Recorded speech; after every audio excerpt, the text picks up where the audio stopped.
చంద్రశేఖర్ రావు గారు చేసినటువంటి పొరపాటు నేను 100 సార్లు 100 డిబేట్లలో చెప్పిన రాగన్న మొదటిసారి ఆ పదం ఆడింది నేనే. నేటి ఫిరాయింపు దారులే రేపు పిరంగులు అవుతారు కేసీఆర్ గారు, నేను కూలగొడతారు, నేను బొంద పెడతారు అని చెప్పిన. లేదు లేదు మంచి కనబడుతురని అల్మించుకున్నావు. ఇలా ఒక్కొక్కటి అనుకుంటూ పోతున్నాడు. ఇప్పుడు ఆ ముగ్గురు తప్ప అందరు పోవడానికి రెడీగా ఉన్నారట. ఆ ముగ్గురిట్లో ఇంకొక కూడా పోతాడు. ఎవరు నాకు తెలియదు ఏం పోతాడు, నాకు తెలియదే. కాలం చెప్తుంది కొన్ని సమస్యలకు పరిష్కారం. ముగ్గురు అంటే హరీష్ రావు ఏంటాడు, అంతే కదా, నాకు తెలియదే. ముగ్గురిట్లో ఒకరు పోతారు, నాకున్న అనుమానం. ఎలా పోతాడు? మీ దాంట్లోకి వస్తాడు అంటున్నారుగా. మీ దగ్గర కూడా రావచ్చు, వచ్చి టీవీ కూడా పెట్టుకో. ఆయన ఎందుకు పెడతాడు? రాజకీయాలు గట్టిగా హార్డ్ వర్క్ చేసే వ్యక్తి కదా. గట్టిగా టీవీలు ఉంటే కూడా మంచి సపోర్ట్. బీజేపీ లాగేసే అవకాశం ఉందన్న ఎవరిని? హరీష్ రావు. ఆయన ఎవరు? మీ మెదక్ పార్లమెంట్ నియోజకవర్గం సిరిపూర్ ఆయన కూడా పోతాడని అంటే మరి ఎట్లా? సిరిపూర్ కాగజ్ నగర్ నేను హరీష్ గారు పోతారని ఎక్కడ అనలేదు. కేటీఆర్ తండ్రిని కాదని బయటకు వస్తాడా? కేసీఆర్ పోతాడు. ఎట్లా పోతాడు? కేసీఆర్ కూడా పోవచ్చు, ఎందుకు పోవద్దు?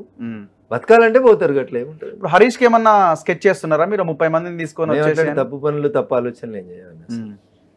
చాలా నీట్ గా పొలైట్ గా హిందూ సమాజం కోసం ఏం కావాలో అదే చేసుకుంటూ పోతాం.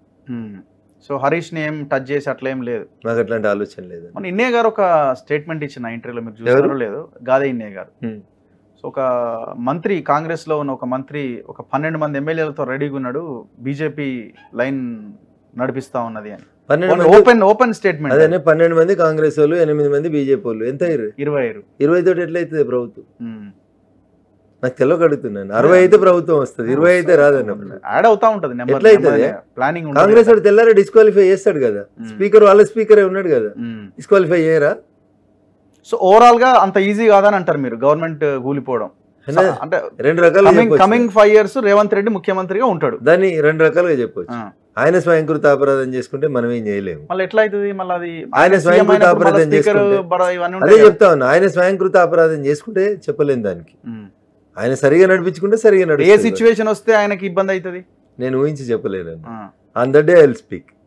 అది జరిగిన రోజు మాట్లాడుకుందాం, ఊహాగానాల మీద చర్చలు ఎందుకు? కానీ బీజేపీ అంత ఈజీగా ఏం వదిలిపెట్టరు కదా. మీ ప్లానింగ్ భారతీయ జనతా పార్టీ స్వంతంగా స్వతంత్రంగా కాషాయం గుర్తు మీద కమలం జెండా మీద ఎదిగి రావాలని కోరుకుంటుంది, ఓపికగా పనిచేస్తుంది, అదే దిశగా అడుగులేస్తా ఉన్నాం. సో మీ టార్గెట్ అయితే 2024లో 400 పార్లమెంట్ సీట్లు గెలవడం మా టార్గెట్. 28లోనే మీరు అధికారంలోకి వస్తారు. ఎప్పుడు ఎన్నికలు వస్తే అప్పుడు వస్తాం. మళ్ళా ఇది వద్దుగా. నాకేం 28లోనే రేవంత్ రెడ్డి గారు మధ్యలో నాకు పరిపాలించడం ఇబ్బంది అవుతుంది, నన్ను ఇబ్బంది పెడుతున్నారు అని చెప్పలేము. రేవంత్ రెడ్డి కూడా అట్లా అనొచ్చు కదా.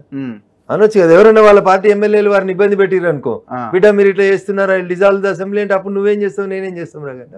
There is no other option before the governor. Accept చేయాలి. మీ పాత్ర ఉంటుందా? మా పాత్ర ఏముంటది? నువ్వు మళ్ళీ ముచ్చట చెప్తావు. రేవంత్ రెడ్డి గారు రాజీనామా అయితే మా పాత్ర ఏముంటది? ఓకే, ఆయనకి ఇష్టం లేకపోతే, ఆయన ప్రభుత్వంలో ఆయన మెజార్టీని కోల్పోతున్నా భావన వచ్చిన రోజు, వాళ్ళ ఎమ్మెల్యేలు అదుపు తప్పిన రోజు, వాళ్ళ పార్టీ పరిస్థితి బాగాలేదని వారు ఫీల్ అయిన రోజు, there is an option before the honourable chief minister అని చెప్తున్నా. అంతేగాని రేవంత్ రెడ్డి గారు ఇట్లా చేయ నేను ఎందుకు సలహా ఇస్తానే, నా మాట వారెందుకు వింటారు?